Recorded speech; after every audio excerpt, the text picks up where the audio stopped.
दोस्तों, स्वागत है हमारी एक और नई कहानी में।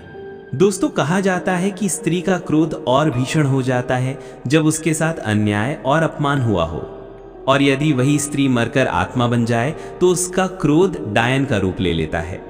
ये कहानी भी ऐसी ही एक औरत रत्ना की है जो मरने के बाद डायन बन गई और अपने गांव के लोगों से भयानक बदला लिया। दोस्तों, साल 1978 की बात है। बिहार और झारखंड की सीमा पर एक गांव था, बरहेटी। ये गांव अपने उपजाऊ जमीन और आम के बगीचों के लिए मशहूर था। गांव में किसान मेहनत से खेती करते, बच्चे खेलते और औरतें घर आंगन संभालती। उसी गांव में रहती थी एक लड़की, रत्ना, गोरी, सुंदर और लंबी काया वाली। उसके बड़े बड़े काले बाल थे और आंखों में अजीब चमक। उसकी सुंदरता पर पूरा गांव दीवाना था, लेकिन सुंदरता ही उसका अपराध बन गई। गांव का जमींदार रघुनाथ सिंह उस पर बुरी नजर रखता था। उसने कई बार रत्ना से जबरदस्ती करने की कोशिश की, लेकिन रत्ना ने हर बार उसे ठुकरा दिया। गांव वालों ने भी जमींदार का डर मानकर कभी उसका विरोध नहीं किया। दोस्तों, एक दिन जमींदार की गुंडों ने रात को रत्ना के घर धावा बोला। उसका पिता और भाई बाहर खेतों में थे। घर में सिर्फ रत्ना और उसकी माँ थी। गुंडे रत्ना को जबरदस्ती खींच कर ले गए।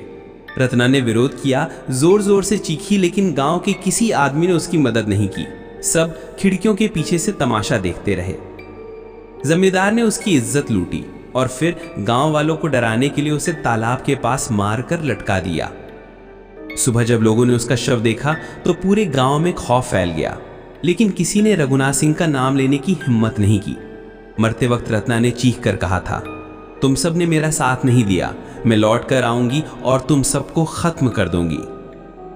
रत्ना का अंतिम संस्कार जल्दी जल्दी कर दिया गया, लेकिन चौथे ही दिन गांव में अजीब घटनाएं होने लगी। रात को लोग घरों की छत पर किसी औरत के पैरों की आहट सुनते। कुएं के पास से औरत की चीख निकलती। कई मवेशी रात को मर जाते, जैसे किसी ने उनका खून चूस लिया हो। गांव के बच्चे सपनों में वही चेहरा देखते, खुले बालों वाली रत्ना, खून से लथपथ साड़ी, लाल आंखें। रत्ना के मरने के 10वें दिन जमींदार का छोटा बेटा शिवपाल अचानक बीमार पड़ गया। उसका पूरा शरीर काला पड़ गया, आंखें सफेद हो गई और वो दर्द से चिल्लाने लगा, माँ, वो मुझे घसीट कर ले जा रही है, वो मुझे तालाब की ओर ले जा रही है। गांव के लोग दौड़े, लेकिन शिवपाल वहीं दम तोड़ दिया। लोगों ने डरते डरते कहा, रत्ना की आत्मा लौट आई है, वह बदला ले रही है। धीरे धीरे मौतों का सिलसिला शुरू हो गया। कभी किसी जवान लड़के की लाश खेत में मिलती, कभी औरतें कहती कि रात में किसी ने उनके बाल पकड़कर खींचे। बच्चे बीमार पड़ते और कहते कि रत्ना दीदी हमें बुला रही है। गांव सुनसान हो गया। लोग रात को दरवाजे पर नींबू मिर्च लटकाते, लेकिन कुछ काम नहीं आता। गांव वाले पास के कस्बे से एक तांत्रिक बाबा कालीनाथ को लाए। बाबा ने कहा, यह साधारण आत्मा नहीं, ये बदले की आग में जलती हुई डायन है। इसे रोकना आसान नहीं, इसके खून का हिसाब पूरा होगा तभी ये जाएगी। बाबा ने पूजा पाठ शुरू किया, लेकिन जब हवन चल रहा था तभी अचानक आंधी आई और हवन कुंड बुझ गया।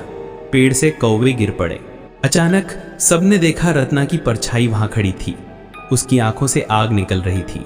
वो हंसते हुए बोली, तांत्रिक, तुझे भी खा जाऊंगी, मेरा बदला कोई नहीं रोक सकता। और सचमुच कुछ ही दिनों में बाबा कालीनाथ की लाश तालाब के पास मिली। रत्ना ने एक एक करके जमींदार के पूरे परिवार को खत्म कर दिया। उसकी पत्नी कुएं में गिरकर मर गई, बड़ा बेटा खेत में गायब हो गया, खुद रघुनाथ सिंह की लाश आम के पेड़ से उल्टी लटकी मिली। गांव वाले थर्रा गए।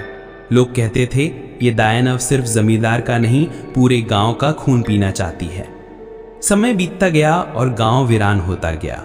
लोग डरकर अपने घर छोड़कर भागने लगे, लेकिन जो भी भागने की कोशिश करता वो रास्ते में मरा पाया जाता। गांव के बुजुर्गों ने कहा, रत्ना की आत्मा को तभी शांति मिलेगी जब उसके साथ हुआ अन्याय स्वीकार किया जाए और गांव सामूहिक रूप से उससे माफी मांगे।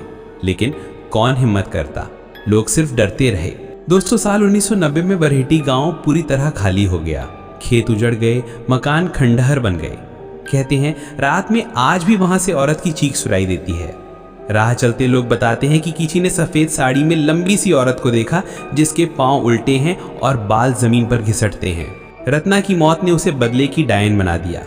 ये कहानी सिर्फ अंधविश्वास नहीं, बल्कि एक चेतावनी भी है। किसी औरत के साथ अन्याय मत करो, उसका श्राप पीढ़ियों तक पीछा करता है। बरेटी गांव आज भी वीरान है। लोग पास के गांव से गुजरते हुए कान में फुसफुसाते हैं, ये बदले डायन का गांव है।